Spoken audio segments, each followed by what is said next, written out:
The gymnasium sparkled with red and gold decorations. Children ran between tables laden with wrapped presents, while Christmas music blared through speakers.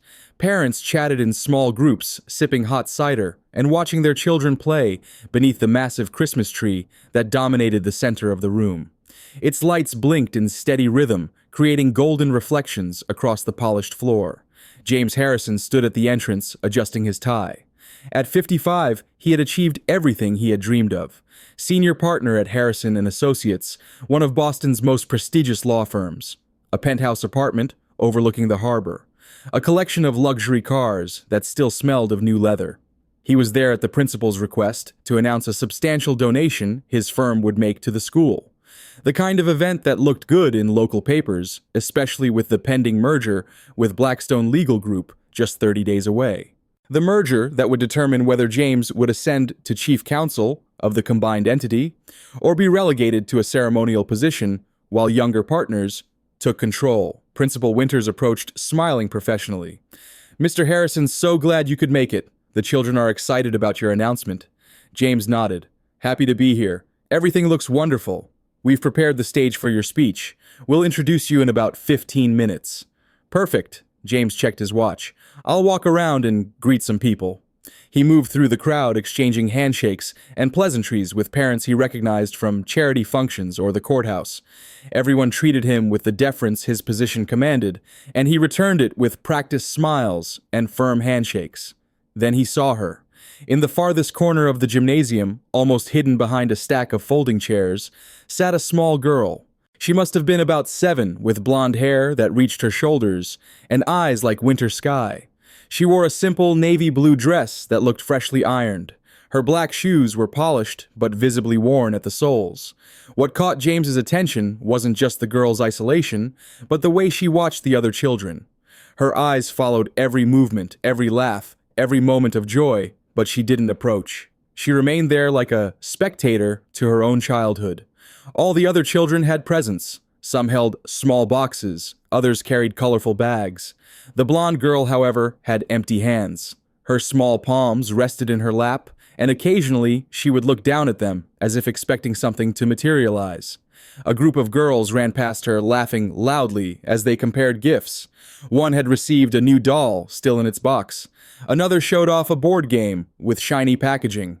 The girl in the corner watched them pass, and James saw her shoulders slump slightly.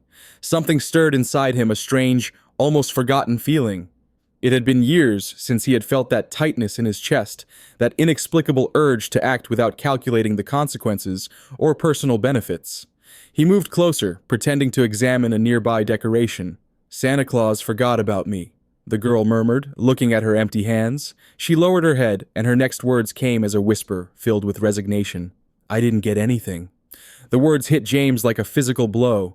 In his career, he had heard many sad stories, had dealt with complicated divorces and heart-wrenching custody battles. But something in this little girl's voice, in the pure and simple sadness of her words, completely disarmed him. She wasn't crying loudly or seeking attention. She was simply accepting with the cruel honesty only children possess, that she had been forgotten, that she wasn't important enough for Santa to remember. James looked around, searching for the girl's parents. He saw couples chatting, mothers organizing their children's backpacks, fathers taking photos, but no one seemed to be paying attention to the girl in the corner. No one seemed to notice she was there alone with a broken heart. "Mr. Harrison," Principal Winters appeared at his side. "Are you ready for your speech?" James discreetly pointed toward the girl. "Who is she?" Principal Winters followed his gaze and sighed. "Emily Mitchell, one of our best students actually, always does her homework very polite, but her mother Rebecca is going through a tough time. Single parent lost her job at the medical clinic when it closed 4 months ago. They're surviving on temporary jobs and benefits." James watched Emily again. She had found a piece of paper on the floor and was folding it carefully, creating intricate origami figures. Her fingers worked with precision, turning something ordinary into art. A distraction, he realized. A way to not think about what was happening around her. Is her mother not here? Rebecca works 2 jobs now. Sometimes she has interviews or paperwork for benefits. She should be here soon to pick Emily up. Principal Winters seemed genuinely concerned, but she also had a whole party to manage. Other parents were approaching, wanting to discuss various matters. Could I have their address? James asked impulsively. The principal looked surprised.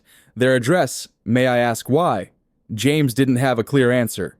He didn't know exactly what he planned to do. All he knew was that he couldn't leave and simply forget that little girl. He couldn't return to his silent apartment and pretend he hadn't heard Emily say Santa had forgotten her. I'd like to help, he said simply. Principal Winters studied him for a moment. She had known James for years, ever since he started making regular donations to the school.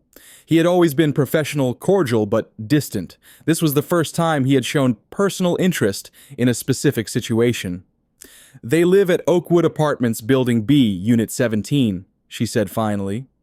It's a modest complex, but safe. Rebecca is a good mother, Mr. Harrison. She's just going through a difficult time. James nodded, committing the address to memory. Thank you. At that moment, Emily looked up and saw him watching her. For an instant, their eyes met. She didn't look away immediately, as most children would when caught by a stranger's gaze. Instead, she studied him with curiosity, tilting her head slightly. James smiled at her, a small but genuine gesture.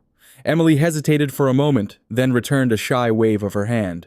It was a simple movement, but it carried a dignity that impressed him. Even alone, even forgotten by Santa Claus, she still had the grace to greet a stranger who had shown kindness. Mr. Harrison, Principal Winters called again. Everyone is waiting. James followed her to the small stage. The microphone screeched as he adjusted it, causing all conversations to cease.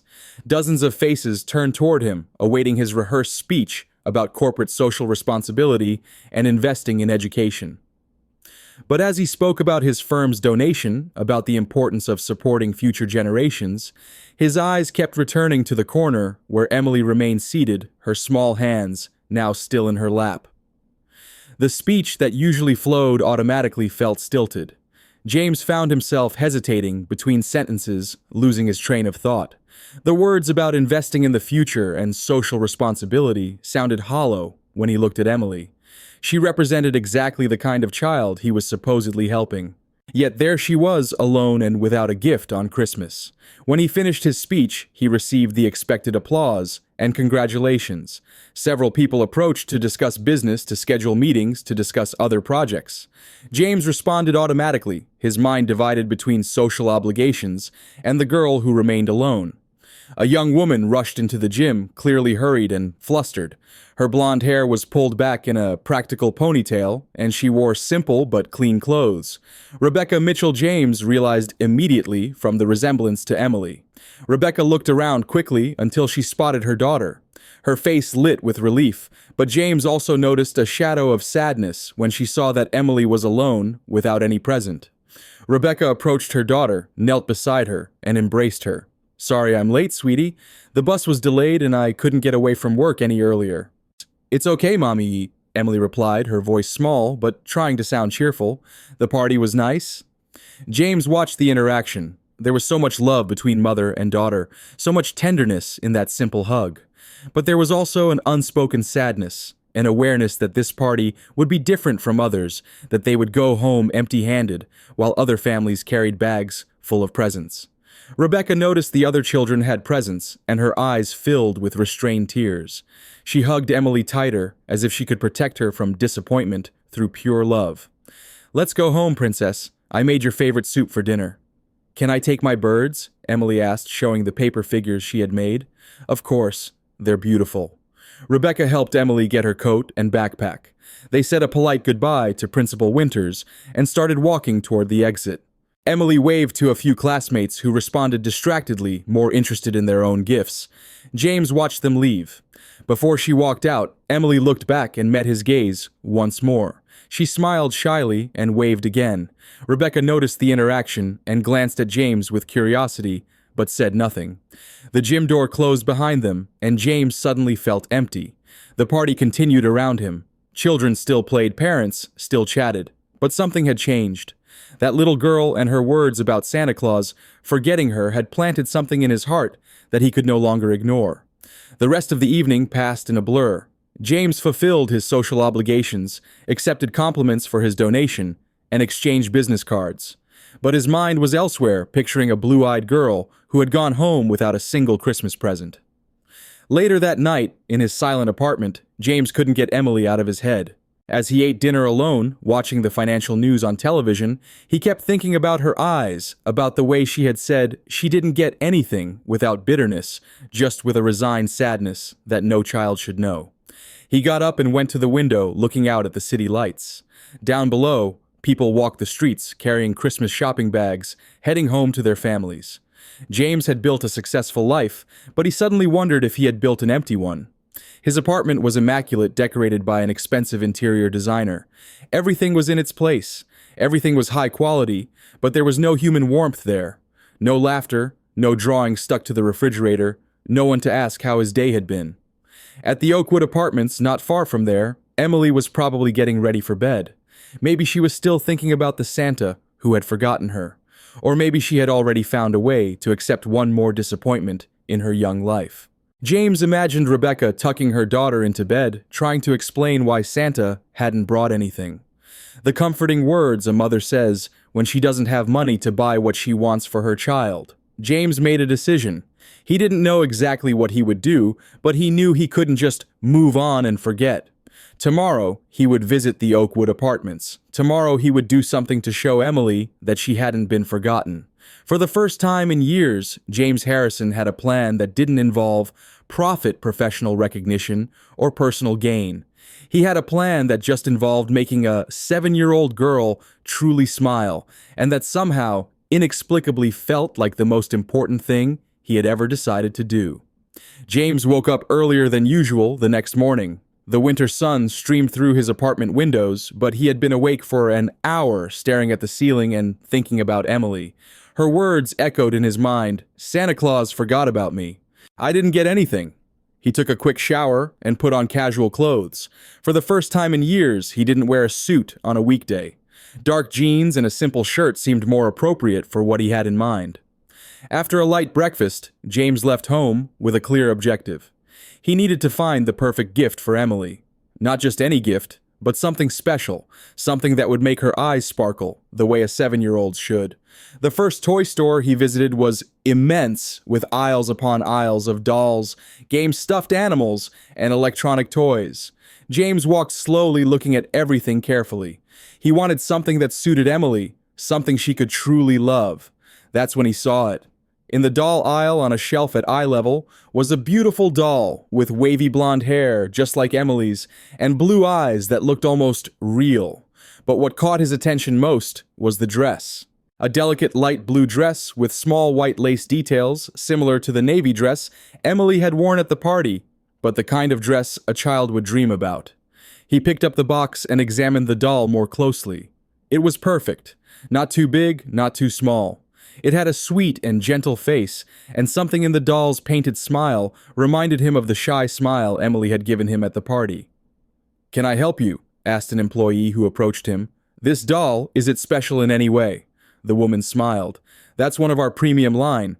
It's made with great care, has clothes that can be changed, and even comes with a few accessories. The girls love it because they can brush her hair and take care of her like a real friend." James nodded. "I'll take this one. Would you like it gift wrapped?" "Yes, please. It's for a very special little girl." While he waited for the gift to be wrapped, James thought about how he would introduce himself to Rebecca. He couldn't just show up at their door like a stranger bearing gifts. He needed an explanation that made sense, one that wouldn't frighten Emily's mother. The employee returned with the box wrapped in gold paper with red ribbons. "I'm sure she'll love it," the woman said with a smile. The Oakwood Apartments were just as Principal Winters had described, modest, but clean and safe. It was a complex of 3 buildings, each 4 stories high. Building B was in the middle near a small playground where a few children were playing despite the cold. James found apartment 17 on the 2nd floor. He stood in front of the door for a moment, holding the gift, and taking a deep breath. He didn't know exactly how this conversation would go, but he knew he was doing the right thing. He knocked on the door softly. A few seconds later, he heard footsteps on the other side. The door opened just a few inches, still secured by the safety chain. "Yes," it was Rebecca's voice. "Ms. Mitchell." "My name is James Harrison. I was at the school Christmas party yesterday." Rebecca opened the door a little wider, but kept the chain on. "You're the lawyer who gave the donation." "Yes, I'd like to talk to you about Emily, if possible." There was a pause. James could see the concern in Rebecca's eyes. It was natural for her to be cautious. She didn't know him, and he was showing up at her home the day after the party. Did something happen at school? Did Emily do something wrong? No, not at all, James said quickly. Emily did nothing wrong. In fact, it's quite the opposite. Could I explain better, if you'll let me in? Rebecca hesitated for a few more seconds, then closed the door to remove the chain and opened it completely. Please come in. The apartment was small but cozy. The living room contained a sofa that had seen better days, but it was clean and tidy. There were a few drawings taped to the wall, clearly made by Emily. A small artificial Christmas tree decorated a corner of the room with no presents underneath. Emily, Rebecca called. We have a visitor. Emily came running from what must have been her bedroom. When she saw James, her eyes widened in surprise, but she smiled shyly. Hi, she said softly. Hello, Emily. Do you remember me from the party yesterday? She nodded. You gave the speech on the stage. That's right. I brought something for you. James showed her the wrapped gift. The girl's eyes widened even more, and she looked at her mother as if asking for permission. Mr. Harrison, Rebecca began, clearly confused. Please let me explain, James said gently. Yesterday at the party, I saw Emily sitting alone. I noticed she didn't have a present, and it deeply touched me. Rebecca blushed, clearly embarrassed. We're going through some financial difficulties. I wanted to buy her something, but... You don't need to explain, James interrupted softly. I understand. And that's why I decided to do something about it. He knelt in front of Emily, getting down to her eye level. Emily, do you remember what you said yesterday about Santa Claus? She nodded sadly. That he forgot about me. Well, it turns out I'm a friend of Santa's, James said with a mysterious smile, and he told me there was a little problem with the gift delivery yesterday. Some presents got lost on the way. Emily's eyes lit up. Really? Really? And he asked me to deliver this special gift to you. He said you were a very good girl this year and deserved something special. James held out the gift to Emily. She looked at her mother again, who nodded with tears in her eyes. Emily took the gift carefully, as if it were made of glass. Her small hands trembled slightly as she tore off the golden paper. When she opened the box and saw the doll, Emily let out a cry of joy. She's beautiful, she exclaimed, taking the doll out of the box. Look, Mommy, she has hair just like mine. I knew he hadn't forgotten me, Emily said, hugging the doll against her chest. Rebecca covered her mouth with her hands, trying to hold back tears. James stood up and saw she was emotional. Mr. Harrison, I don't know what to say. You don't have to say anything. Seeing her smile is enough. Emily was examining every detail of the doll touching the blue dress with admiration. What's her name? She asked. Well, Santa said you could choose the name, James replied. Emily thought for a moment. I'll call her Hope, because she brought hope to me. The girl's words struck James straight in the heart. Rebecca approached him. Mr. Harrison, this is incredibly kind of you. I don't know how to thank you. There's no need to thank me. It's Christmas after all. Would you like some coffee? It's not much, but I'd be delighted. While Rebecca prepared the coffee, James sat on the sofa and watched Emily play with her new doll. She was talking softly to Hope, telling her about her home and introducing her to every corner of the apartment. Do you have children, Mr. Harrison? Rebecca asked from the small kitchen. No, I've never been married. Then how did you know how to pick the perfect gift? James thought about the question. I guess it was instinct. When I saw Emily yesterday, something inside me stirred. I couldn't stop thinking about her. Rebecca returned with 2 simple cups of coffee. She sat next to James on the sofa. Emily has always been a special girl. Even with all the hardships we've faced, she's never lost her sweetness. How did you get into this situation, if you don't mind me asking? Rebecca sighed. I used to work as a receptionist at Bridgewater Medical Center. It was a good, stable job, but the clinic closed 4 months ago. Since then, I've been looking for permanent work, but it's been difficult. We live on government benefits and some temporary jobs when I can get them. And Emily's father, Rebecca's face hardened slightly. He left when Emily was 3, said he wasn't ready to be a father. We've never seen him again. James nodded, understanding the situation better. She was a single mother, struggling alone to raise her daughter. Do you have any specific experience besides reception work? I worked for a few years as an administrative assistant before Emily was born. I have basic computer skills, file organization, customer service. Nothing special. James filed that information away in his mind. Maybe he could help in ways other than gifts. Emily approached them, still holding Hope. Mommy, can I show Hope my room? Of course, sweetie. Emily took James's hand. Do you want to see too? I made a special place for her to sleep. James looked at Rebecca, who nodded with a smile. I'd love to see. Emily's room was small, but it was lovingly arranged. There was a single bed with a floral bedspread, a small desk that served as a study area, and a few shelves with books and some old toys. Emily ran to the bed and showed a corner where she had arranged a small pillow and a little blanket. Look, I made a little bed for Hope right here next to mine so she won't be scared in the dark. What a wonderful idea, James said. I'm sure Hope will love sleeping there. Emily placed the doll in the small makeshift bed and covered her carefully with the blanket. Now she's home, she said with satisfaction. They returned to the living room where Rebecca was tidying up. Mr. Harrison, again, thank you for this. You have no idea what this means to Emily and to me. Actually, I should be the one thanking you. It's been a long time since I felt this satisfaction in doing something for someone. Rebecca studied him for a moment. You seem like a lonely man, if you don't mind me saying. James chuckled softly. You're not wrong. I spent so much time building my career that I forgot to build a personal life. And what made you stop and notice Emily yesterday? Honestly, I don't know. Maybe it was the way she accepted the situation. She wasn't being dramatic or seeking attention. She just accepted that she had been forgotten. That broke my heart. Just then, Emily returned from the kitchen with a glass of water. Mr. Harrison, will you come back and visit Hope and me? James glanced at Rebecca, who gave an almost imperceptible nod. If your mother doesn't mind, I'd love to come back. Of course you can come back, Rebecca said. It would be our pleasure. James stayed for another hour, talking with them. Emily showed him her drawings, told him about school, and introduced all her other toys to Hope. It was clear the doll had already become her most precious possession. When James prepared to leave, Emily ran up to him and hugged him. Thank you for bringing my present from Santa Claus. It was my pleasure, Emily. Rebecca walked him to the door. Mr. Harrison, thank you again. You've made a little girl very happy today. Please call me James, and I think you've done more for me than I have for you. James returned to his apartment with a strange, new feeling in his chest. His lavish home suddenly seemed cold and impersonal compared to the warmth he had felt in that small apartment. He walked to his bedroom and stopped in front of the dresser, where a silver frame held a photograph.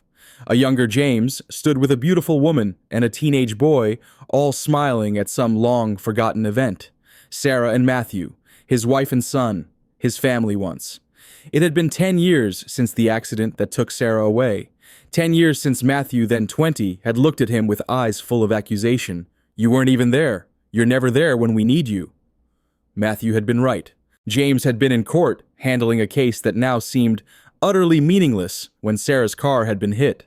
By the time he reached the hospital, it was too late. His son never forgave him, and James had buried himself in work rather than face his grief and guilt. Now looking at the photograph, James felt an old pain resurfacing. How different might his life have been if he had been the kind of man who put family first? The next morning at his office, James summoned his executive assistant, Gloria Peterson, the only person who had worked with him for over 15 years, who knew about Sarah and Matthew, who had seen him transform from a passionate lawyer to a corporate machine. Gloria, I need to talk to you about something unusual, James said as soon as she entered his office. Gloria, a dignified woman in her 60s, with silver hair and perceptive eyes, sat down across from him. I'm all ears, James. He told her about Emily and Rebecca, about the doll, about the strange feeling he had experienced in their small apartment. For the first time in years, I felt something real, James concluded, and I want to help them more permanently. Gloria smiled, the first genuine smile he had seen from her in a long time. It's about time you let someone into your life again. It's not about that, James protested. It's about doing the right thing. Of course, Gloria said, still smiling. What did you have in mind? Rebecca Mitchell needs a job. She has administrative experience. Could we find something for her here at the firm? Gloria thought for a moment. Actually, we do need someone to organize the file room. The merger documentation is creating chaos, and none of the younger assistants want to tackle it. It's a real position with benefits, not charity. Perfect. Can you arrange an interview? Consider it done. But James, be careful. You're opening yourself up after a very long time. Are you ready for what that might mean? James looked away. I'm just helping someone in need, Gloria. Nothing more. If you say so, Gloria replied, clearly unconvinced. One more thing you should know. Victoria called again about the Blackstone meeting. She wants to review the merger terms privately with you before the full committee meets. James sighed. Victoria Blackwell, fellow senior partner, and his ex-girlfriend from 3 years ago. Their relationship had ended badly when James realized she was more interested in his position than in him. Now she was positioning herself as a key player in the Blackstone merger, clearly aiming for the chief counsel position herself. Tell her I'll meet her tomorrow. Today, I need to work on the Westfield case. Gloria nodded and left, but not before giving him another knowing smile that made James uncomfortable. He wasn't ready to examine his own motivations too closely. Later that day, James attended a meeting with the other senior partners to discuss the merger strategy. Victoria was there, sleek and professional in a designer suit, her dark hair pulled back in a tight bun that emphasized her sharp features. James, we were just discussing the staffing reorganization after the merger, Victoria said as he took his seat. I've proposed a streamlining of the administrative staff to reduce redundancies. You mean layoffs? James replied flatly. I mean efficiency. Blackstone has made it clear they want a lean operation. The first 30 days after the merger will determine the permanent leadership structure. We need to show decisive action. The meeting dragged on, with Victoria dominating the conversation, presenting charts and projections that all pointed to dramatic staff cuts. James found himself thinking about Rebecca, about how desperate she had been for work, about how many others like her might be affected by these efficiencies. When had he stopped seeing the human cost of these business decisions? The snow had begun to fall when James left the office that evening. He found himself driving not toward his apartment, but toward Oakwood. He hadn't called ahead, but something compelled him to check on Emily and Rebecca. This time he stopped at a grocery store and put together a basket of food: fresh fruit, milk, bread, canned goods, cereal, and some treats like cookies and juice. He didn't want Rebecca to feel like it was charity, but he had noticed their refrigerator had been nearly empty. When he arrived at apartment 17, he knocked on the door and waited. He heard running footsteps on the other side. "Mommy, it's Mr. Harrison!" Emily shouted excitedly. The door opened, and Emily appeared with a huge smile, holding Hope. "You came back." "Hi, Emily. Of course I came back. I promised I'd visit you. And Hope, didn't I?" Emily took his free hand, practically dragging him into the apartment. "Come see. I made a new bed for Hope, and she already has 3 different dresses." Rebecca appeared from the kitchen, drying her hands on a dish towel. "Mr. Harrison, what a nice surprise. Please come in. I brought a few things," he said, showing her the basket of groceries. Rebecca's face changed slightly, a mix of gratitude and embarrassment. "You didn't have to do that." "I know I didn't have to. I wanted to." Emily let go of Hope for a moment and ran to James, examining the basket. "What yummy things, Mommy, look. He brought those cookies I like." Rebecca approached and saw the contents of the basket. James noticed her eyes quickly fill with restrained tears. "This is very generous of you. It's just a way of returning your hospitality." Emily started pulling his hand again. "Come see Hope's new bed. I made it with a shoebox and some scraps of cloth Mom gave me." In Emily's room, James was impressed by the girl's creativity. She had transformed a shoebox into a perfect little bed for the doll, complete with small pillows made from fabric scraps and a tiny hand-sewn quilt. "Who did this sewing?" James asked. "I did. Mommy taught me. She's really good at sewing." "Is she... Does your mom sew professionally?" "Not anymore," Emily said sadly. "But she used to make beautiful clothes. Now she only sews for me sometimes." James filed that information away as another skill Rebecca had that could be useful. They returned to the living room where Rebecca was putting the groceries away. "Emily, why don't you show Mr. Harrison your drawings while I finish here?" Emily ran to get a folder with her artwork. They were impressive for a 7-year-old. Some depicted her family, just her and her mother. Others showed scenes from school. Several featured Hope in different situations. "You draw very well," James said sincerely. "My teacher says I have talent." Rebecca joined them on the sofa. Emily has always been artistic. She draws, sews, creates things. She has an incredible imagination. Just like her mother, from what I can see. Rebecca blushed slightly. "I try to encourage her creativity. Even without money for supplies, we always find a way." James spent the rest of the afternoon with them, talking, watching Emily play with Hope, and getting to know Rebecca better. He discovered she was an intelligent, determined woman who loved her daughter above all else. He also realized that despite their difficulties, they had created a home full of love and creativity. As they talked, Emily occasionally coughed a deep cough that made Rebecca look concerned. "Are you feeling okay, sweetie?" she asked. "My chest hurts a little," Emily admitted. Rebecca felt her forehead. "No fever, but I don't like that cough." James noticed the worry in Rebecca's eyes. "Is she sick often?" Rebecca hesitated, then sighed. "Emily has a heart condition.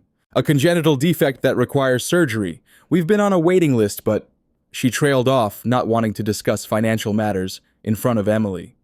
James felt a new urgency in his desire to help. "I'm sorry to hear that. It's manageable for now," Rebecca said quietly, "but eventually she'll need the procedure." When James got ready to leave, Emily hugged him again. "Are you going to come back?" "If you'll have me, yes." "We'll have you," Emily answered immediately, looking to her mother for confirmation. "You're always welcome here," Rebecca said, and James could see she meant it. At the door, Rebecca thanked him again. "James, your generosity is genuine, isn't it? You're not doing this out of pity, are you?" James looked into her eyes. "I'm doing this because you two awakened something in me that I had forgotten existed. It's not pity. It's something much deeper than that." Rebecca nodded, seeming to understand. "Thank you. For everything." As he drove home, James reflected on how his life had changed in just a few days. For the first time in years, he had something to look forward to besides work. He had a reason to smile that didn't involve winning a case or closing a deal. Emily and Rebecca had entered his life like unexpected gifts, and James was beginning to realize that maybe he needed them more than they needed him. Back in his apartment, James didn't turn on the television as he usually did. Instead, he went to the bedroom and picked up the photograph of his family. For the first time in years, he allowed himself to really look at Sarah's face, to remember her warmth, her laughter, her love. "I think you would approve," he whispered to her image. "I think you'd want me to help them."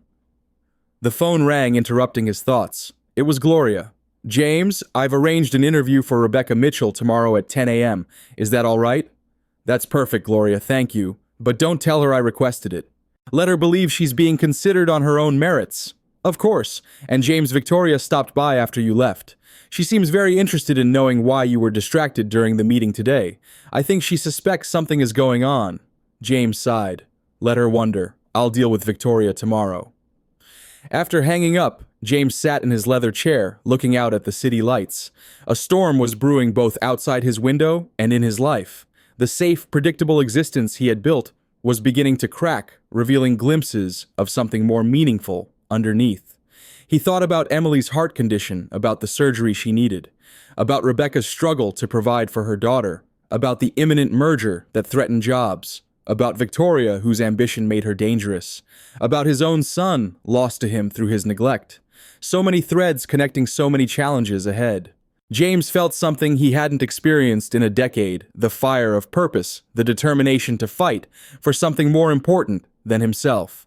Tomorrow, he would call the hospital and inquire about Emily's case. Tomorrow, he would face Victoria and the partners about the merger terms. Tomorrow, he would take the first real step toward redemption. James Harrison, who had spent 10 years running from his emotions, finally allowed himself to feel the pain, the guilt, the hope, the possibility of connection. All of it washed over him like a wave, leaving him breathless, but somehow more alive than he had been in years. Outside, the snow fell harder, covering the city in a blank white canvas. A new beginning, a second chance. The Harrison and Associates law firm occupied the top 3 floors of a gleaming tower in downtown Boston. Floor-to-ceiling windows offered panoramic views of the harbor, while marble floors and mahogany furnishings conveyed the power and prestige that clients paid handsomely for. James arrived earlier than usual, reviewing the notes Gloria had prepared about Rebecca Mitchell's interview. On paper, Rebecca was qualified but unremarkable among the pool of candidates they normally considered. Yet James knew something the resume couldn't convey: her determination, her intelligence, her devotion to her daughter. At precisely 9:45, Gloria knocked on his door. "Rebecca Mitchell is here for her interview. She's 15 minutes early." James nodded. "Let her wait in the conference room. Offer her coffee. I'll join her at 10. "You're not conducting the interview yourself, are you?" Gloria asked, raising an eyebrow. No, that would be inappropriate. You'll handle it with HR. I just want to welcome her to the firm. Gloria gave him a knowing look. Of course. I'll make sure she's comfortable. James returned to his desk, but found himself unable to focus on the merger documents. Instead, he found himself thinking about Emily's cough about the heart condition Rebecca had mentioned. He picked up the phone and dialed a number he hadn't used in years. Boston Medical Center Cardiology Department.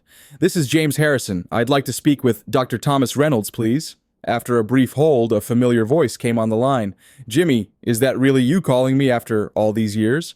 Hello, Tom. Yes, it's me. Well, I'll be damned. What can I do for Boston's most fearsome litigator? Please tell me you're not suing one of my colleagues. Nothing like that. I need a professional favor. It's about a 7-year-old girl with a congenital heart defect. I'd like you to look at her case. There was a pause on the line. This is unexpected. Since when do you take personal interest in patients? It's complicated, Tom. Can you help me or not? For you? Of course. Send me the details. But Jimmy, you'll owe me lunch and an explanation. Fair enough. Thank you, Tom. James hung up, feeling a small sense of accomplishment. Thomas Reynolds had been his roommate in college now, one of the top pediatric cardiologists in New England. If anyone could help Emily, it would be Tom. At 10 o'clock, James walked to the conference room. Through the glass door, he could see Rebecca sitting nervously, wearing what was clearly her best outfit, a simple navy blue skirt and white blouse, professional but inexpensive. Her blonde hair was pulled back in a neat bun, and she clutched her resume folder tightly. James entered with a warm smile. Ms. Mitchell, welcome to Harrison & Associates. Rebecca stood quickly, surprise evident on her face. Mr. Harrison, I didn't expect to see you here. The receptionist said I'd be meeting with Human Resources. You will be. I just wanted to personally welcome you and wish you luck on your interview. Rebecca's eyes narrowed slightly. Did you arrange this interview? James maintained his professional demeanor. Our firm has an opening that matches your qualifications. Gloria Peterson, our executive assistant, will conduct your interview along with our HR director. They make all hiring decisions independently. Rebecca seemed to study his face for a moment, then nodded. I see. Well, thank you for the welcome. How is Emily today? A genuine smile softened Rebecca's features. She's better. That cough comes and goes. She's at school today with Hope, tucked safely in her backpack. I'm glad to hear it. I should let you prepare for your interview. Gloria will be with you shortly. As James turned to leave, Rebecca spoke again. Mr. Harrison James, why are you doing all this? James paused, considering his answer carefully. Sometimes life gives us unexpected second chances. I'm just trying not to waste mine. He left before she could ask any further questions, instructing his secretary to hold all calls during Rebecca's interview. An hour later, Gloria entered his office without knocking a habit from their long years of working together. Well, James asked, trying to sound merely curious rather than anxious. She's impressive, Gloria admitted, sharp, articulate, honest about her circumstances. The HR director was skeptical at first, but Rebecca won him over. She starts Monday in the file room. James felt a wave of relief. Good. Make sure she has everything she needs. There's something else you should know, Gloria said, her expression serious. Victoria Blackwell was watching when Rebecca left. She asked several questions about who she was and why she was here. James frowned. What did you tell her? Just that we were interviewing for the file room position. But you know Victoria, she can smell a personal interest a mile away. Let her wonder. We have bigger concerns with the merger. Gloria hesitated, then said, Rebecca mentioned that Emily has a heart condition. She was worried about health insurance coverage and asked about the waiting period. What did you tell her? Standard policy, 90 days. She seemed disappointed, but not surprised. James nodded, already formulating a plan. Thank you, Gloria. Could you get Dr. Thomas Reynolds on the phone for me, and please keep Rebecca's situation confidential? Of course. After Gloria left, James turned to the window, watching snowflakes swirl against the glass. The merger with Blackstone was approaching rapidly, and with it, his future at the firm hung in the balance. Victoria was positioning herself as the natural choice for chief counsel, using her relationship with Blackstone's president, Richard Kent, to her advantage. Yet, for the first time in years, James found himself caring less about corporate politics than about a little girl with a heart condition and her struggling mother. The intercom buzzed. Dr. Reynolds on line 1, James picked up. Tom, I'm sending you Emily Mitchell's information. 7 years old, congenital ventricular septal defect, requiring surgery. Mother is Rebecca Mitchell, single parent, limited finances. I want the best care possible. This sounds very personal, Jimmy. It is. Can you see her next week? For you, I'll make it happen. Send everything over, and I'll review it today, but you still owe me that explanation. You'll have it. Thank you, Tom. As James hung up, his office door opened without a knock. Victoria Blackwell entered elegant, in a tailored charcoal suit, her dark hair framing sharp features and calculating eyes. James, we need to talk about the Peterson account. Richard Kent specifically asked that I handle it personally after the merger. Hello to you too, Victoria. The Peterson account is mine, has been for 15 years. Victoria sat without being invited. Things change. Blackstone wants a fresh approach. Besides, you seem distracted lately. That new hire, the file clerk. Not your usual type? The implication in her tone was clear. James kept his expression neutral, refusing to take the bait. The firm's hiring decisions aren't your concern, Victoria. As for Peterson, we'll discuss it with the full partnership committee. You're making a mistake, James, Victoria said, her voice dropping. Richard values loyalty. I've been cultivating a relationship with Blackstone for years, while you've been coasting on past successes. The merger will favor those who embrace the future, not those clinging to the past. Is that a threat? It's reality. I've worked too hard to let anything or anyone threaten this merger. It would be a shame if Richard heard rumors about the great James Harrison becoming unstable, making emotional decisions, mixing business with personal charity cases. James felt his anger rise, but kept it contained. Be very careful, Victoria. I always am. That's why I succeed. She stood smoothing her jacket. By the way, I'm handling the staff reduction plan after the merger. Your new file clerk might be first on the list. Nothing personal, just business efficiency. After Victoria left, James remained motionless, processing the threat. Victoria was dangerous not just to his position, but potentially to Rebecca, and by extension, Emily.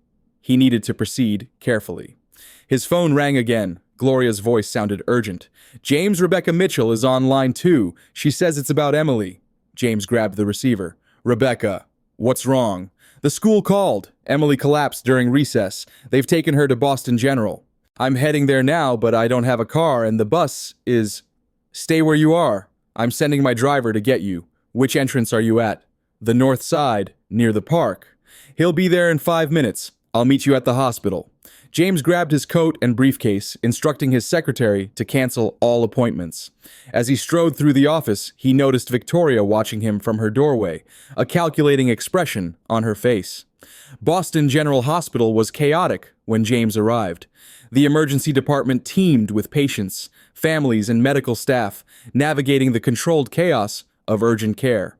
James spotted Rebecca immediately pacing near the reception desk, her face etched with worry. Rebecca, she turned, relief flooding her features. James, thank you for coming. They've taken Emily back already. They won't tell me anything except that she's stable. Let me see what I can find out. James approached the reception desk, his commanding presence earning immediate attention. I need information on Emily Mitchell, 7 years old, brought in about 40 minutes ago. The nurse checked her computer. Are you family? I'm her attorney, James said, the lie coming easily. And this is her mother. The doctor will be out to speak with you shortly. Please have a seat. They sat in the plastic chairs of the waiting area, Rebecca twisting her hands anxiously. She was fine this morning, a little tired, but fine. The school said she just collapsed during recess. No warning. James placed a steady hand on hers. Emily is getting the care she needs. Try to stay calm. I can't afford this, James. The emergency room tests, we don't have insurance yet. Don't worry about that now. Focus on Emily. A doctor in scrubs emerged from the treatment area. Family of Emily Mitchell. Rebecca stood immediately. I'm her mother. How is she? I'm Dr. Patel. Emily is stable. Her initial tests show her cardiac condition has worsened. The ventricular septal defect is causing increased pulmonary hypertension. We're admitting her for observation and further testing. What does that mean for her treatment? James asked. Dr. Patel glanced at James, then back to Rebecca. It means the surgery she needs has become more urgent. I understand there have been insurance issues. Rebecca nodded, tears forming. We're on a waiting list. I just started a new job, but the insurance won't kick in for 90 days. I see. Well, we'll keep her comfortable and monitored. Once you sort out the financial aspects, we can discuss surgical options. After the doctor left, Rebecca collapsed back into the chair, covering her face with her hands. What am I going to do? They're saying she needs surgery now, not in 3 months. James made a quick decision. Rebecca, I need to make a call. Will you be all right for a few minutes? She nodded, wiping her eyes. James stepped outside and dialed Thomas Reynolds' number. Tom, it's James. I need an enormous favor. Emily Mitchell was just admitted to Boston General with worsening cardiac symptoms. Can you get her transferred to your care at Boston Medical Center? This is highly irregular, Jimmy. I know. I'll handle all the expenses personally. Just help me get this little girl the care she needs. A long pause. Send me the details. I'll see what I can do. When James returned, Rebecca was being allowed to see Emily. He followed her to a small treatment room where Emily lay in a bed that seemed too large for her small frame. Monitors beeped steadily, and an IV dripped fluid into her arm. Despite all this, Emily's face brightened when she saw them. "Mommy, Mr. Harrison," she exclaimed weakly. "Look at all these cool machines. The nurse said they can see my heart beating on the screen." Rebecca rushed to her side, stroking her hair. "How do you feel, sweetheart?" "My chest hurts a little. I got really dizzy at school. Hope was scared." James noticed the doll tucked beside Emily on the bed, its blue eyes staring blankly at the ceiling. "Where is Hope now?" he asked gently. "The nurses put her in the drawer to keep her safe during the tests, but I have her back now." Emily hugged the doll closer. "Emily, the doctors want to keep you here tonight to make sure you're okay," Rebecca explained. Emily's face fell. "Will you stay with me, Mommy?" "Of course I will, sweetheart. I won't leave you." "Can Mr. Harrison stay too?" Both adults exchanged glances. "I'll stay as long as I can," James promised, "and I'll make sure you and your mom have everything you need." A nurse entered with medication for Emily. As she administered it, she mentioned, "Dr. Reynolds from Boston Medical Center called. He's arranging a transfer for Emily to his cardiac unit." Rebecca looked confused. "Dr. Reynolds, I don't understand." "We don't have a doctor there." James took a deep breath. "Rebecca, can I speak with you outside for a moment?" In the hallway, Rebecca crossed her arms defensively. "What's going on, James? Who is Dr. Reynolds?" "He's an old friend from college, one of the best pediatric cardiologists in New England. I called him about Emily's case." "You what?" Rebecca's voice rose. "Without asking me, without my permission. I was trying to help. Emily needs specialized care. She'll get the best from Tom. And how exactly are we supposed to pay for this specialist? Or is this more charity from the wealthy lawyer who's decided to adopt us as his pet project?" James winced at her words. "It's not like that." "Then what is it like? Because from where I'm standing, it feels like you're taking over making decisions about my daughter's medical care without even consulting me." "Rebecca, please. Emily needs this surgery. I have the means to help." "Why won't you let me?" "Because we're not a charity case." Rebecca's eyes flashed with anger and pride. "You don't get to swoop in and play savior because you're bored with your perfect life. We were managing before you came along. Were you Emily needs surgery now? How exactly were you planning to manage that?" The moment he said it, James regretted his words. Rebecca stepped back as if struck. "I have been keeping my daughter alive and loved for 7 years without your help. How dare you imply I'm not doing everything possible for her?" "Rebecca, I'm sorry. I didn't mean—" "I think you should go. Please, let's discuss this rationally." "There's nothing to discuss. Thank you for your help today, but Emily and I will handle things from here." Rebecca turned and walked back into Emily's room, closing the door firmly behind her. James stood in the hallway, stunned by how quickly things had unraveled.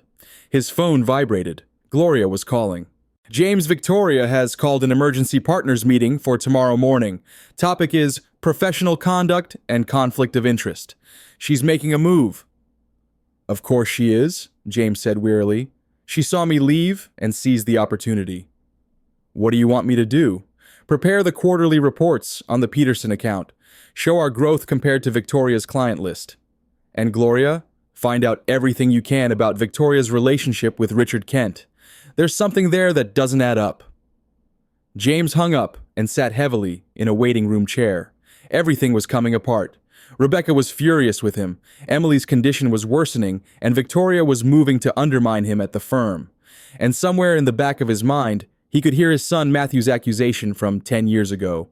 "You're never there when we need you." He had failed his family once. Now he was failing again despite his best intentions. A soft voice interrupted his thoughts. "Mr. Harrison." James looked up to see Emily's nurse. "Yes, Emily is asking for you. She's quite insistent." James hesitated. "Her mother—" "Mrs. Mitchell said it's fine." The little girl is upset, and we don't want her blood pressure elevated." James followed the nurse back to Emily's room. Rebecca sat by the bed, her eyes red but composed. She gave him a small nod as he entered. Emily looked even smaller in the hospital bed, pale, except for the flush in her cheeks. "Mr. Harrison, are you mad at us?" Mommy was crying. "No, Emily, I'm not mad at all." James moved to the opposite side of the bed from Rebecca. "Your mom and I just had a grown-up disagreement, but we both care about you very much." "Is Hope going to get better?" Emily asked, clutching the doll. James glanced at Rebecca, who gave a barely perceptible nod. "Yes, Hope is going to get better, and so are you. There's a very special doctor who wants to help you. His name is Dr. Reynolds, and he's one of the best heart doctors in the whole city. Will it hurt? The doctors will make sure you're asleep during the hard parts, and afterward, your heart will be much stronger." Emily seemed to consider this. "Can Hope stay with me?" "I'm sure she can. Hospitals make special exceptions for important dolls." A ghost of a smile appeared on Emily's face. "Will you come visit me in the special heart doctor place?" James looked at Rebecca, waiting for her cue. After a moment, she spoke softly. "Mr. Harrison is very busy with his important job, sweetie, but I'll be with you the whole time." "Actually," James said carefully, "I would very much like to visit if your mom says it's okay." Rebecca met his eyes across the bed, a complex mix of emotions in her gaze. "We'll see, Emily. Let's take one day at a time." Later that evening, after Emily had fallen asleep, James and Rebecca stepped into the hallway again. "I'm sorry," they both said simultaneously, then shared a small, tense smile.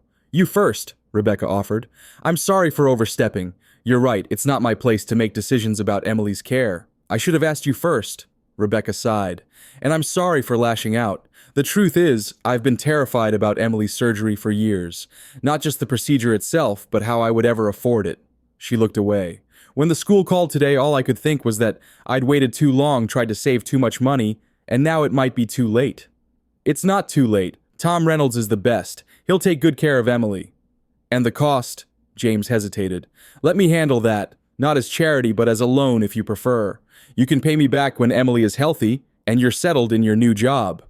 Rebecca studied him for a long moment. "Why are you really doing this, James? And please don't give me some vague answer about second chances." James leaned against the wall, suddenly feeling the weight of the day. "I had a family once, a wife Sarah and a son Matthew. 10 years ago, Sarah was in a car accident. I was in court handling a case that seemed crucial at the time. By the time I got the message and reached the hospital, she was gone." Rebecca's expression softened. "I'm so sorry. Matthew was 20 at the time. He blamed me for not being there. He was right, I had always put work first. After the funeral, he told me he never wanted to see me again. I haven't spoken to him in 10 years. That's why Emily affects you so much." James nodded. "When I saw her alone at that Christmas party, something broke open inside me. I realized I'd been sleepwalking for a decade, building a career to distract myself from my guilt and grief." He met Rebecca's eyes. "Helping Emily and you isn't charity. It's my way of finally doing something that matters." Rebecca was quiet for a moment. "I don't know what to say." "You don't have to say anything. Just let me help Emily. After that, if you want me to step away, I will." Before Rebecca could respond, James's phone rang again. Gloria's name flashed on the screen. "I should take this," he said apologetically. Rebecca nodded. "Go ahead. I'll stay with Emily." James stepped farther down the hallway before answering. "Gloria, what is it? I found something about Victoria and Richard Kent. According to my sources, they were more than business associates 3 years ago. There are rumors of inappropriate conduct during the Westfield settlement." "What kind of inappropriate conduct?" "The kind that violates legal ethics. Victoria may have shared confidential information from our client to help Blackstone's position. I don't have proof yet, but I'm working on it. That would explain her rapid rise at Blackstone's expense. Keep digging, Gloria, and thank you." As James hung up, he saw a familiar figure walking toward him down the hospital corridor. Dr. Thomas Reynolds, still trim and energetic, despite his gray hair, approached with a questioning expression. Jimmy Harrison, still causing trouble after all these years. The two men shook hands warmly. "Tom, thank you for coming. I reviewed Emily's records. The VSD is significant, and the pulmonary hypertension is concerning. She needs surgery within the next few weeks, not months. Can you do it?" "Of course. But Jimmy, this is a complex procedure with a long recovery. The cost without insurance, money isn't an issue. Whatever it costs, I'll cover it." Tom studied his old friend carefully. You want to tell me what this is really about? In 30 years of practice, you've never once asked me for a medical favor." James glanced toward Emily's room, where Rebecca sat vigilant at her daughter's bedside. "It's about fixing something I can actually fix. About being there when it matters not, after it's too late." Tom's expression softened with understanding. "Sarah and Matthew, every day for 10 years I've lived with the knowledge that I wasn't there when my family needed me. I can't change that. But I can be here now for them. I'll schedule the surgery for next week. We'll transfer Emily to Boston Medical tomorrow for pre-op evaluation. Thank you, Tom. I owe you." "Yes, you do. And Jimmy, whatever you're trying to make, right, be careful.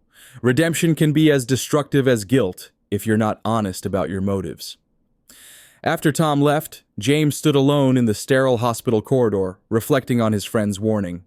Was he truly helping Emily and Rebecca, or was he using them to assuage his own guilt? The question troubled him as he walked back toward Emily's room. He paused at the doorway, watching Rebecca gently stroke her sleeping daughter's hair. The tenderness in that simple gesture reminded him painfully of Sarah, of all the family moments he had missed pursuing his career. Rebecca looked up, sensing his presence. "Is everything okay?"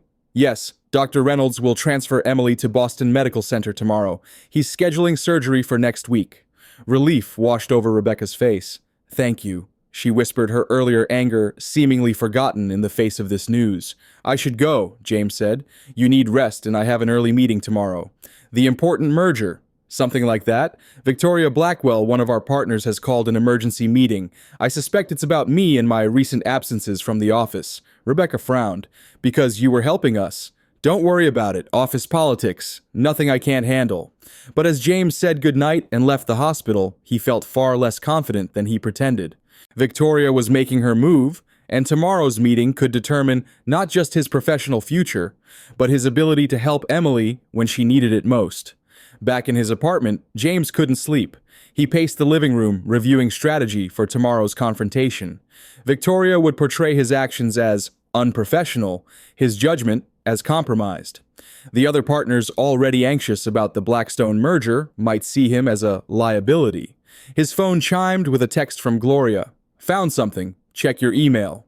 James opened the attachment on his laptop. It was an email chain between Victoria and Richard Kent from 3 years ago during the Westfield negotiation. The language was carefully coded, but the implication was clear. Victoria had provided insider information that gave Blackstone an advantage, violating client confidentiality and legal ethics. It was the ammunition he needed against Victoria, but using it would create its own problems. The scandal would damage the firm's reputation and potentially derail the merger. Jobs would be lost, including possibly Rebecca's new position. James closed the laptop, torn between self-preservation and the greater good of the firm.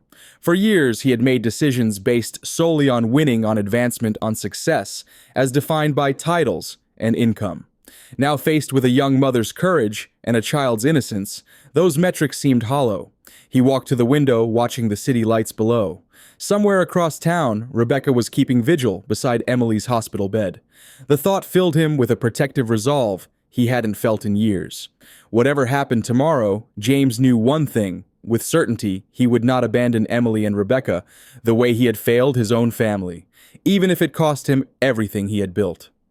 The next morning, James arrived at Harrison and Associates an hour before the emergency meeting. Gloria was already at her desk, a folder prepared with the evidence against Victoria. "You look terrible," she observed bluntly. "Did you sleep at all?" "Not much. How serious is this meeting going to be?" "Victoria has been working the partners all night.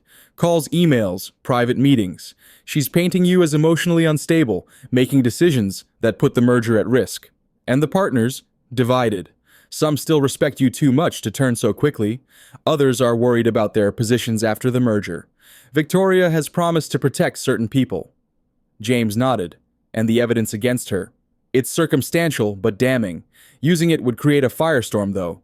The Bar Association would get involved. Investigations, possibly criminal charges. Mutually assured destruction," James muttered. "Precisely. So what's the plan?" Before James could answer, his phone rang.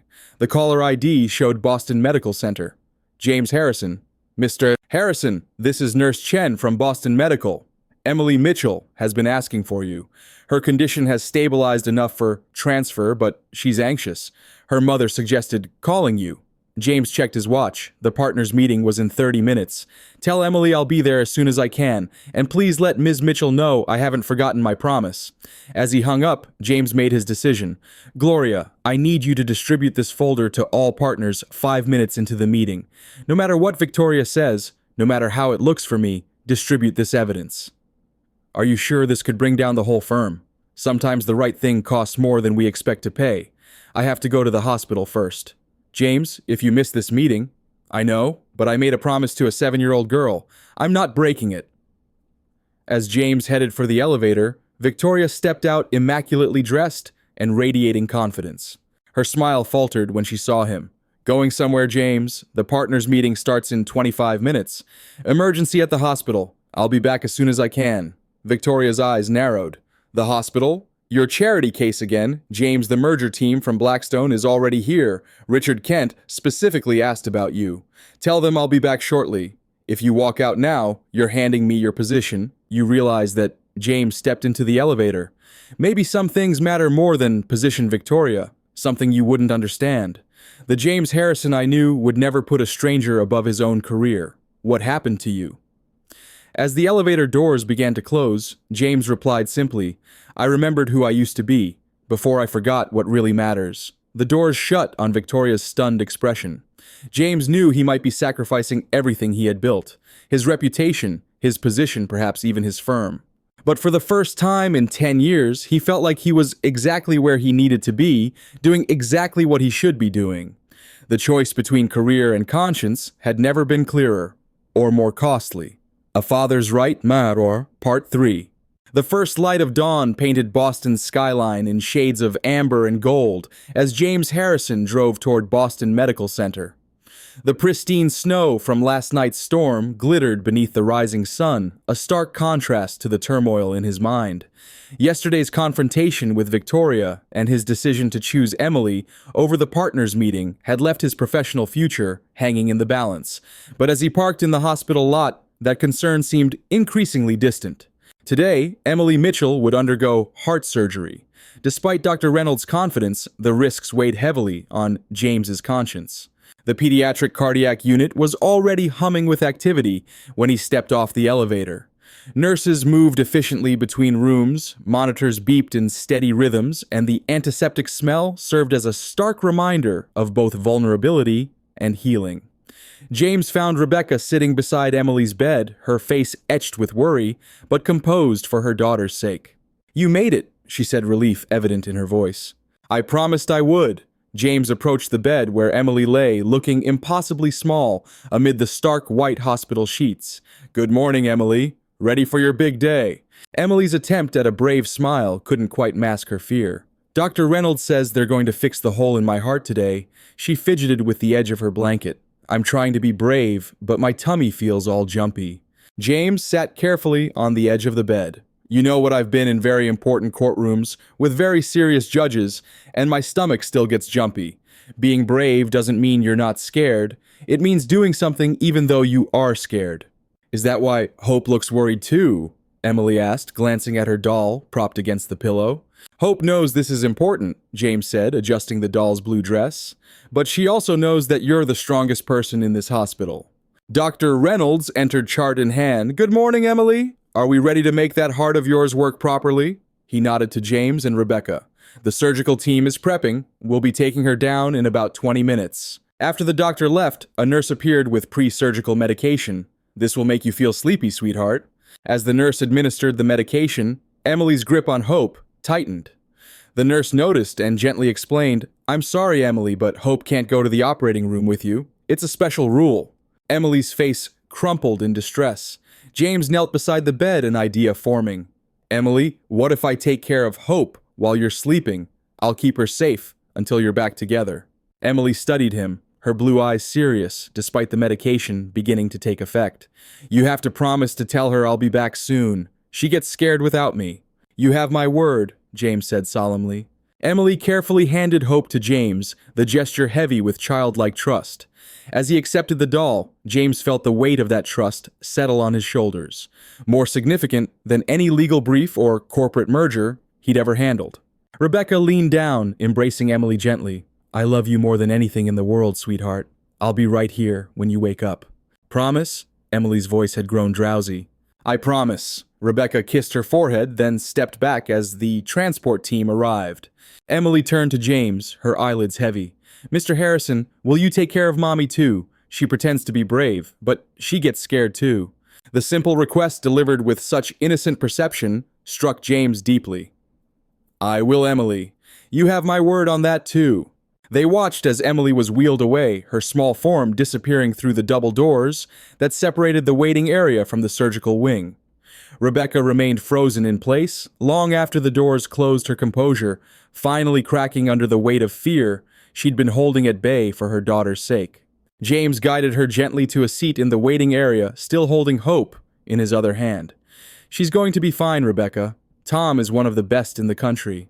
Rebecca nodded, but couldn't speak, tears flowing freely now that Emily was no longer there to see them. James placed Hope carefully on the chair beside him and offered Rebecca his handkerchief. How long will it take? She finally managed to ask, her voice barely audible. 4 to 6 hours for a procedure like this. The team will send updates. James wished he could offer more certainty, more comfort. Would you like some coffee? The cafeteria here makes a decent cup.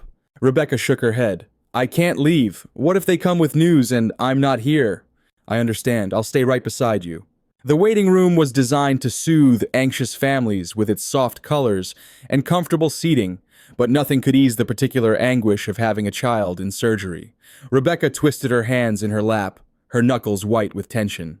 Tell me about when Emily was born, James said, hoping conversation might provide some distraction. A ghost of a smile crossed Rebecca's face. She was early, almost 6 weeks, so tiny the nurses called her the little fighter because she defied every prediction. They discovered her heart condition on her 2nd day of life. Rebecca's eyes took on a faraway look.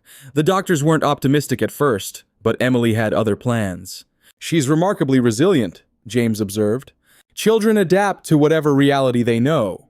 For Emily, doctors' appointments and medication have always been normal. The hardest part was knowing this surgery was inevitable, but being unable to afford it. Rebecca swallowed hard.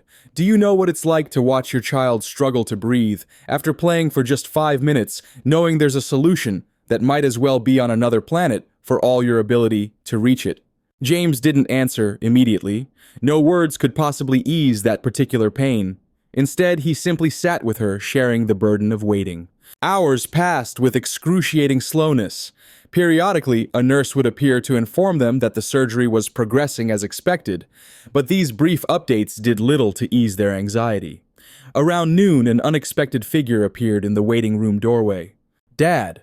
James looked up, startled, to see Matthew standing there in surgical scrubs, his dark hair damp with sweat.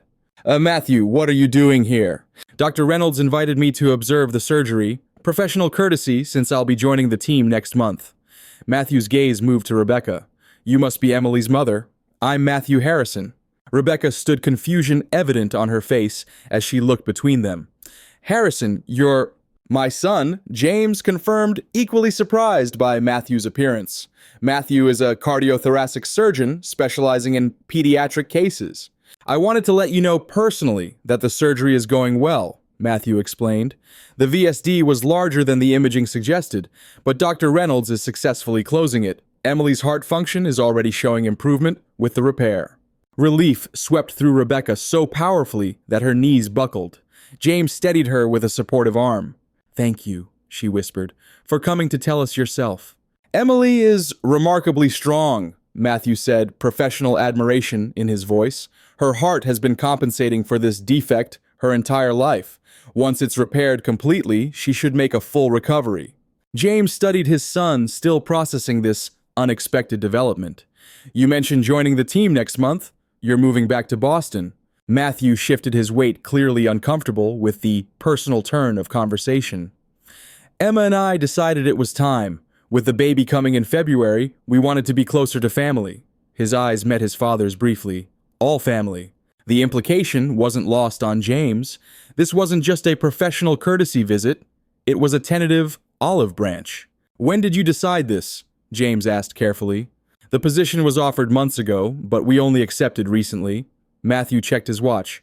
I should get back to the OR. Dr. Reynolds is closing now. I'll update you when we're finished. After Matthew left, Rebecca turned to James. Your son is a heart surgeon, and he's going to be working here. You never mentioned that.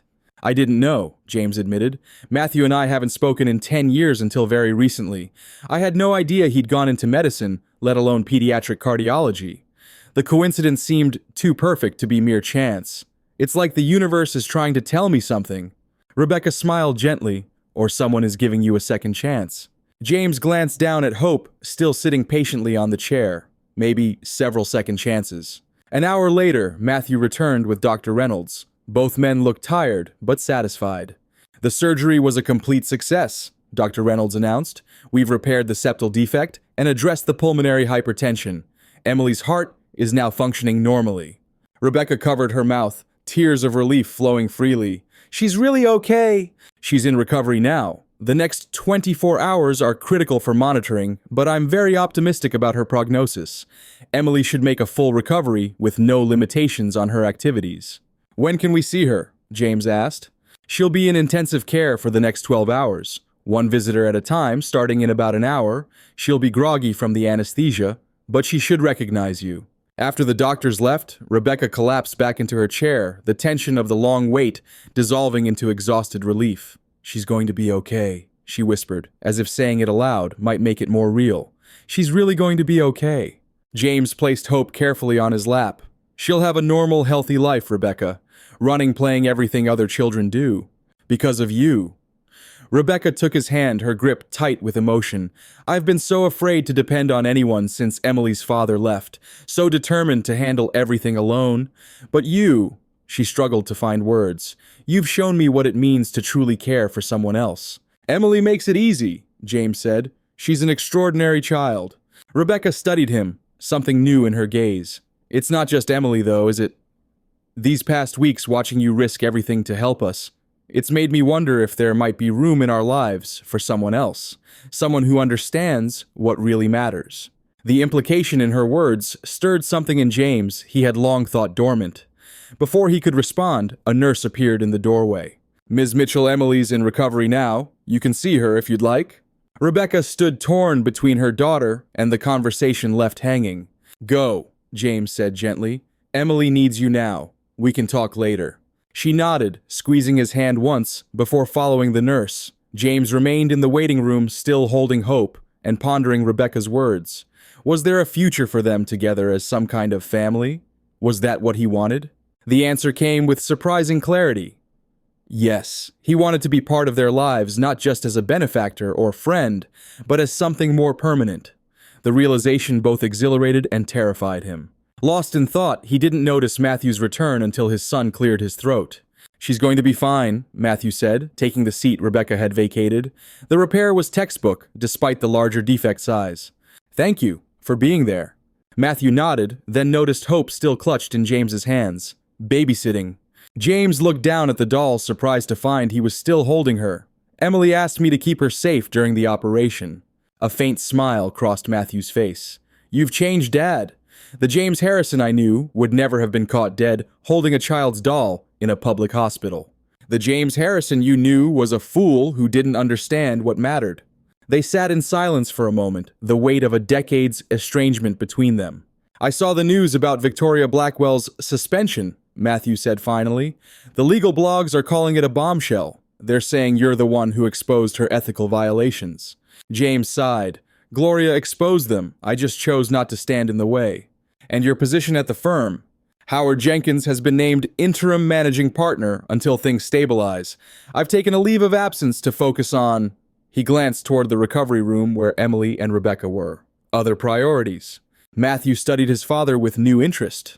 Other priorities? That's not a phrase I ever expected to hear from you. Another silence fell, less tense than before, but still weighted with unspoken history. Emma and I talked after your visit, Matthew said, eventually, his tone carefully neutral. About Christmas, about the baby coming, about you. James waited, not daring to hope. We'd like you to come for a Christmas dinner tomorrow, if Emily is stable and you can get away. The invitation, so simple, yet so profound in its implications, caught James off guard. I'd like that very much. Matthew nodded, standing to leave. Emma's making her grandmother's roast. 2 o'clock. I'll be there. As Matthew turned to go, James spoke again. I'm proud of you, son. The man you've become, the doctor you are. Your mother would be so proud too. Matthew paused, his back still turned. I know, Dad. He was quiet for a moment, then added softly, I feel her with me sometimes in the operating room, like she's guiding my hands. He glanced back at his father. Maybe she's been guiding you too in her own way, leading you to Emily. The thought brought unexpected comfort. Maybe she has. After Matthew left, James sat alone in the waiting area, holding hope, and contemplating the extraordinary chain of events that had brought him to this moment. A month ago, he would have scoffed at the notion of divine intervention or fate. Now he wasn't so sure. The coincidences were mounting, finding Emily at the Christmas party, discovering his son had become a pediatric heart surgeon, the timing of Matthew's return to Boston. Perhaps Sarah was indeed orchestrating things from beyond, giving both her husband and son a second chance at family. An hour later, Rebecca returned. Emily's awake. She's asking for you and Hope. James followed her to the pediatric ICU, where Emily lay, surrounded by monitoring equipment. Despite the tubes and wires, her face brightened when she saw them. Mr. Harrison, you kept Hope safe.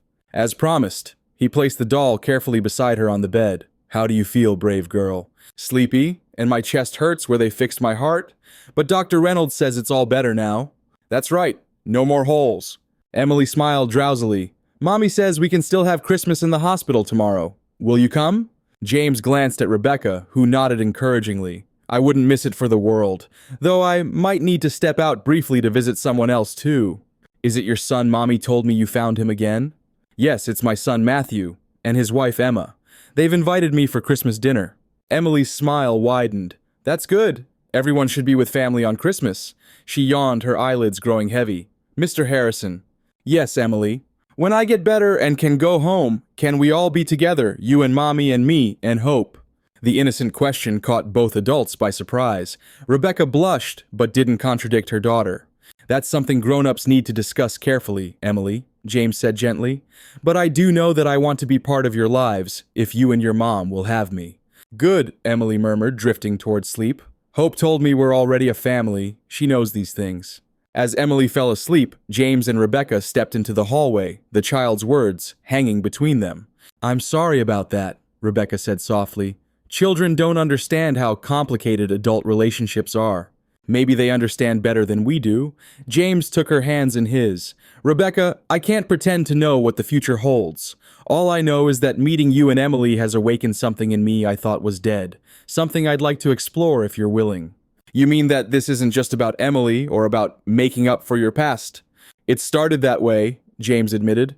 I can't deny that. But now, he searched for words that could convey the transformation he'd experienced. Now I care about both of you for who you are, not for what helping you might mean for me. Rebecca studied his face, searching for sincerity. Whatever she saw must have satisfied her, because she stepped closer, resting her head against his chest. Let's take it one step at a time, she whispered, one day to the next. James held her, gently aware of the fragility of this new beginning, yet filled with a hope he had long forgotten how to feel. Christmas morning dawned, crisp and bright sunlight streaming through the hospital windows and creating rainbow patterns on the floor from the crystal snowflakes hanging in the pediatric ward. James arrived early, arms laden with carefully wrapped packages. The largest was a beautifully crafted dollhouse, complete with miniature furniture and tiny decorations. Emily was already awake, sitting up in bed, despite having undergone major surgery just yesterday. Her resilience continued to amaze the medical staff, her young body responding to the heart repair with remarkable speed. Mr. Harrison, her face lit up when she saw him. You brought presents? Merry Christmas, Emily. He placed the gifts beside her bed, then handed Rebecca a small wrapped box as well. This is for you too. Rebecca looked surprised. James, you didn't need to. I wanted to, he interrupted gently. Emily could barely contain her excitement. Can I open mine now, please? Rebecca laughed, the sound lighter than James had ever heard from her. Yes, sweetheart. That's what Christmas morning is for. With careful assistance to avoid disturbing her IV line, Emily unwrapped the dollhouse. Her eyes widened in wonder. It's a house for Hope, look, Mommy. It has tiny furniture and everything.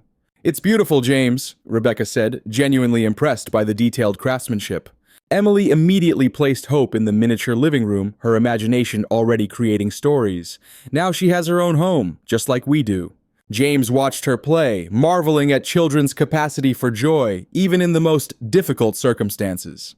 Here was Emily, just a day after open-heart surgery, creating an entire world for her doll, as if they weren't in a hospital room, surrounded by medical equipment. "Aren't you going to open yours?" he asked Rebecca.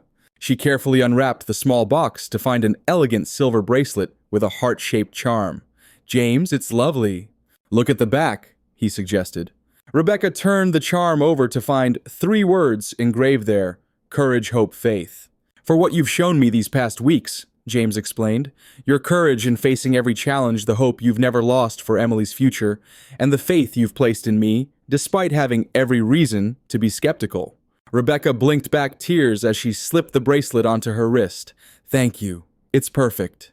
James checked his watch, realizing he would need to leave soon for Matthew and Emma's Christmas dinner. "I have to go in a little while," he told Emily, "but I'll come back this evening, I promise." Emily nodded with surprising maturity. "To see your son. That's important." "Very important." James turned to Rebecca. "Will you both be all right?" "We'll be fine," she assured him. "Emily has her new dollhouse, and the nurses have been spoiling her with extra pudding cups." As James prepared to leave, Emily called after him. "Mr. Harrison, when I get out of the hospital, can we all go to your house? For New Year's Hope wants to see the big Christmas tree again." James looked to Rebecca, who smiled and nodded. "We'd like that very much." The drive to Cambridge was quiet, the streets nearly empty on Christmas afternoon. James found himself reflecting on how profoundly his life had changed in just 1 month. From isolated success to genuine connection. From professional ambition to personal fulfillment. From emptiness to the possibility of family. Matthew and Emma's townhouse looked festive with a wreath on the door and white lights outlining the windows. James stood outside for a moment, gathering his courage. This would be his first Christmas with his son in a decade. Before he could ring the bell, the door opened. Matthew stood there in a casual sweater and slacks, his expression guarded but not unwelcoming. "Merry Christmas, Dad!" "Merry Christmas, Matthew." They stood awkwardly for a moment before Matthew stepped back to let him in. "Come in." Emma's in the kitchen. The house was warm and inviting, filled with the aroma of roasting meat and freshly baked bread. Christmas music played softly in the background. It was everything James's sterile apartment wasn't: a home. Emma emerged from the kitchen, her pregnancy now visibly advanced. To James's surprise, she greeted him warmly, embracing him as if they were already family. "I'm so glad you could come, James. Matt told me about Emily's successful surgery. What a wonderful Christmas gift for her family." "It is," James agreed, still somewhat taken aback by her warmth. "She's recovering remarkably well." "Please sit down. Dinner will be ready in about 20 minutes. James handed them the gifts he'd brought. A vintage medical text for Matthew that had belonged to James's grandfather, also a physician, and a handcrafted silver baby rattle for Emma. "This was your grandmother's," James explained as Matthew unwrapped the book. "She would have wanted you to have it, especially now that you're continuing the family's medical tradition." Matthew ran his fingers over the embossed leather cover. "I remember this on your shelf when I was a kid. I used to sneak into your study to look at the anatomical drawings and pretend I was a doctor." "Maybe it was always your calling," James suggested. "Maybe." Matthew set the book aside carefully. "I have something for you, too." He handed James a small, flat package. Inside was a framed photograph James had never seen before. Matthew in surgical scrubs standing proudly beside his first pediatric heart patient, a young girl about Emily's age who beamed at the camera despite the visible surgical scar on her chest. "My first solo VSD repair," Matthew explained. "Just like Emily's. I thought you might want to see why I do what I do." James studied the image, seeing in his son's face the same compassion and dedication he had once seen in Sarah. "This means a great deal to me, Matthew. Thank you." The conversation over dinner flowed more easily than James had dared to hope. Emma asked about Emily and Rebecca, genuinely interested in their story. Matthew shared anecdotes from his medical training, including a few humorous mishaps that had James laughing despite himself. "So when do you officially start at Boston Medical?" James asked as they lingered over dessert. January 2nd. We've bought a house not far from the hospital. Moving in next week. If you need any help with the move. Matthew hesitated only briefly. Actually, we could use an extra pair of hands with the nursery furniture.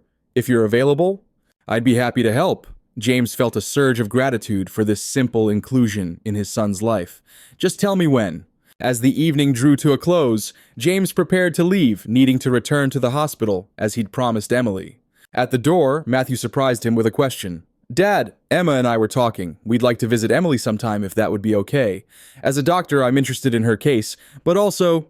He paused, choosing his words carefully. It seems like she and her mother have become important to you. They have, James acknowledged. And yes, Emily would be delighted to meet you both. Maybe next week, when she's stronger. That would be perfect. An awkward moment passed before Matthew stepped forward and briefly embraced his father. Merry Christmas, Dad. Merry Christmas, son?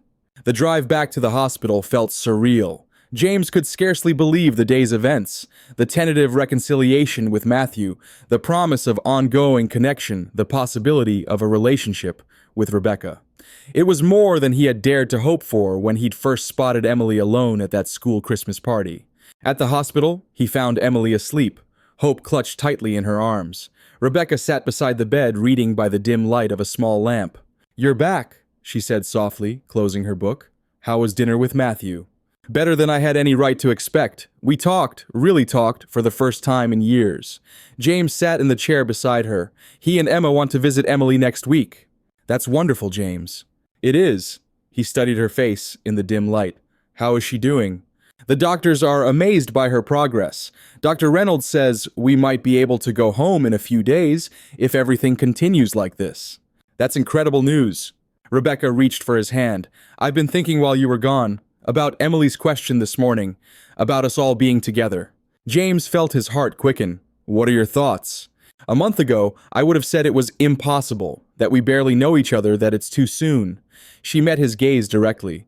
"But I've watched you change, James. I've seen you choose Emily over your career, risk everything to help us when you had nothing to gain. I've seen who you really are beneath all those layers of corporate armor." "And who is that?" "A man who keeps his promises, a man who puts others before himself, a man who understands the value of second chances."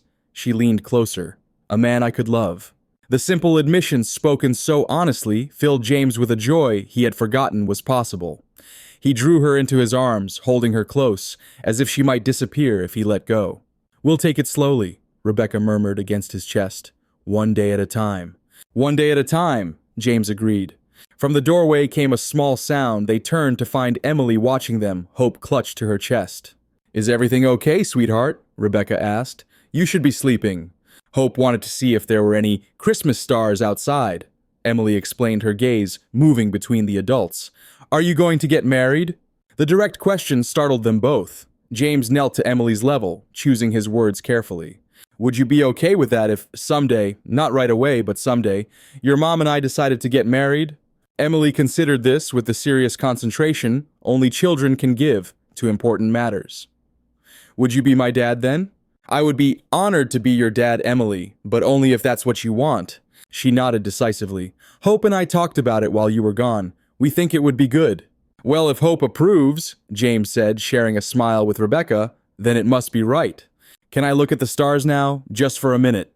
"Just 1 minute," Rebecca agreed. "Then back to bed. Your heart needs rest." James lifted Emily carefully to see out the window, mindful of her surgical incision. The three of them stood together, gazing up at the clear winter sky, where stars sparkled like scattered diamonds against the darkness. "They're beautiful," Emily whispered, "like Hope's dress." "Yes, they are," James agreed, looking not at the stars, but at Rebecca's face, illuminated by their soft glow. After they settled Emily back in bed, James and Rebecca returned to the window, standing close together in comfortable silence. "I never thought I'd feel this way again," James admitted quietly. "After Sarah died, I convinced myself that part of my life was over. And now I feel like I'm just beginning to live again." Rebecca leaned her head against his shoulder. "When Emily was born and they told me about her heart condition, I thought our lives would always be defined by illness and limitation. Now I feel like we're both being given a fresh start." Outside, a shooting star blazed across the sky, leaving a momentary trail of light. Neither of them was quick enough to point it out to Emily, who had already fallen back to sleep, but they watched it together, seeing in its brief brilliance a symbol of new possibilities. The week between Christmas and New Year's passed in a blur of recovery and planning. Emily continued to exceed every medical expectation, and by December 28th, Dr. Reynolds pronounced her ready for discharge with strict home care instructions, but an excellent long-term prognosis. James helped Rebecca bring Emily home to their small apartment, which he had secretly arranged to have cleaned and stocked during their hospital stay. Emily's delight at finding Hope's dollhouse already set up in her bedroom created an immediate sense of homecoming.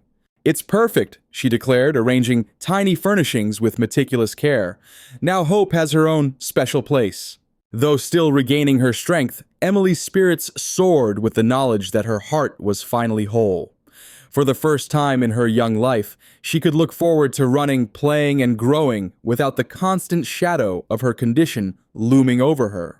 On December 30th, Matthew and Emma came to visit as promised. Emily was instantly fascinated by Matthew's profession.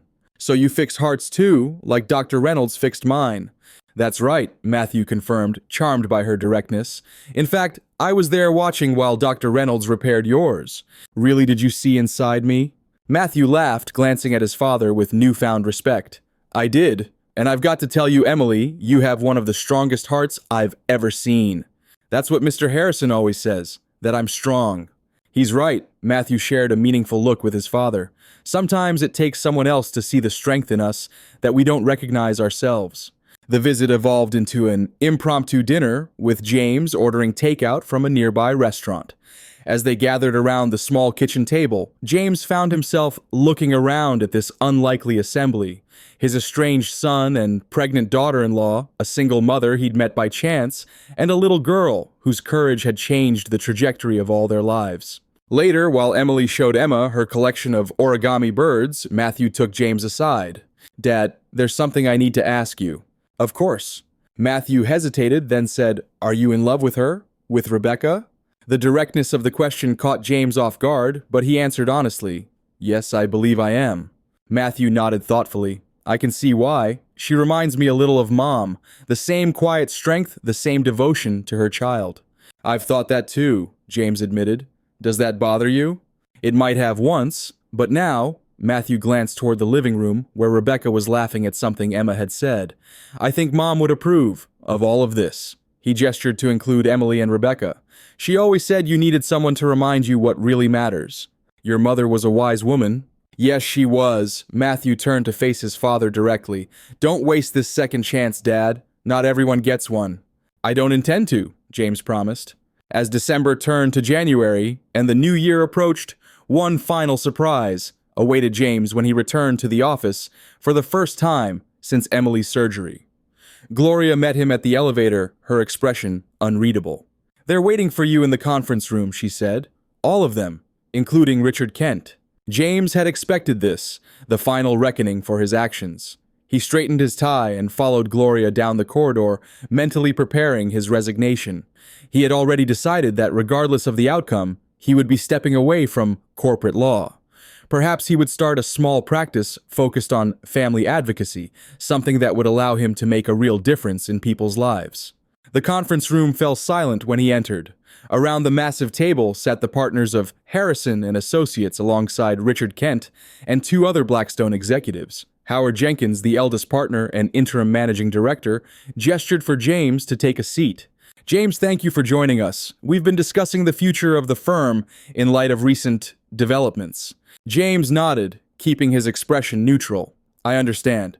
Before you continue, I'd like to say that I take full responsibility for my actions.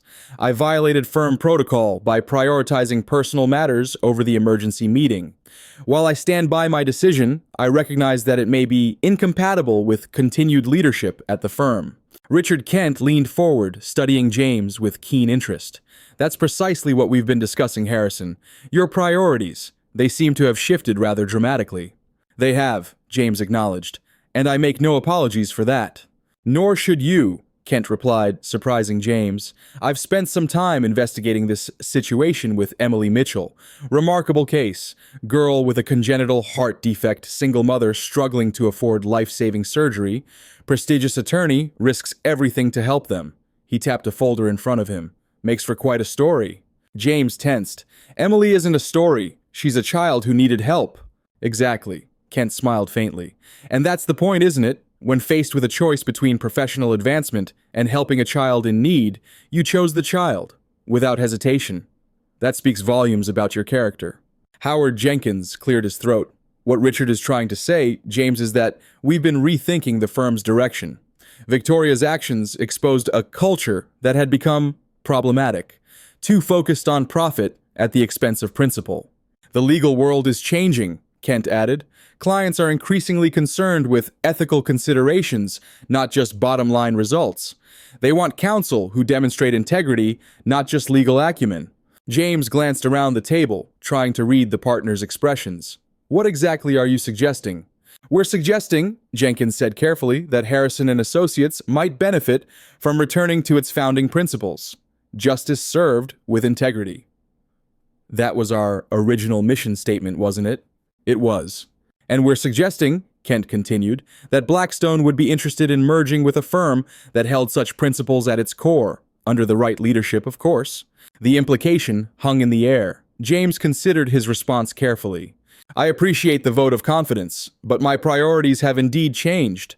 I want to focus on family law advocacy for those who can't afford proper representation that may not align with Blackstone's corporate interests.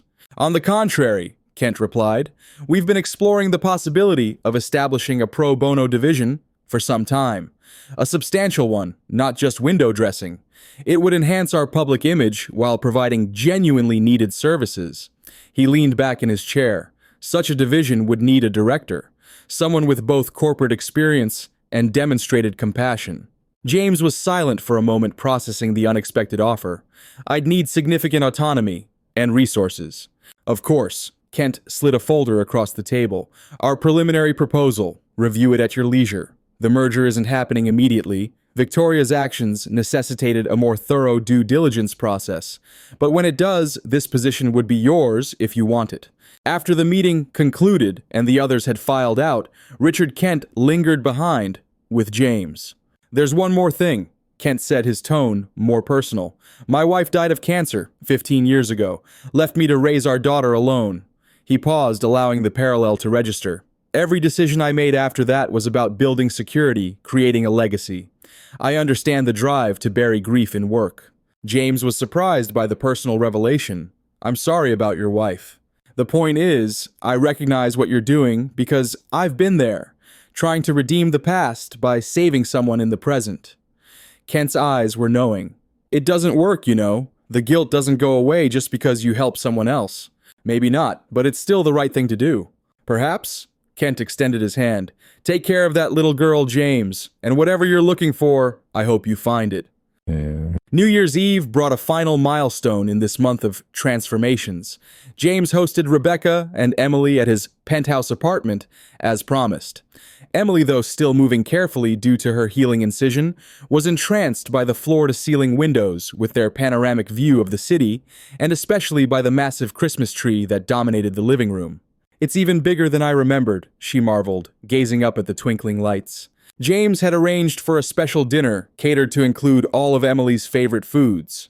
Though still recovering, her appetite had returned with enthusiasm, particularly for desserts.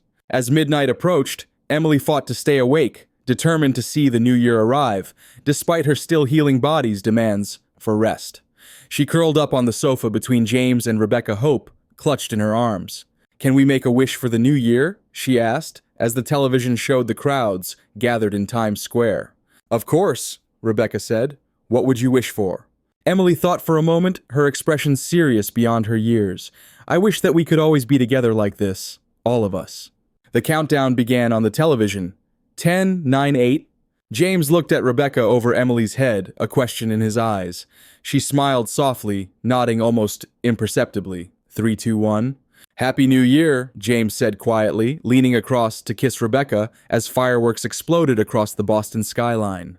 Emily clapped her hands in delight. Does this mean my wish came true? James looked from Emily to Rebecca, his heart fuller than he had believed possible just 1 month ago. We're going to do everything we can to make it come true, he promised.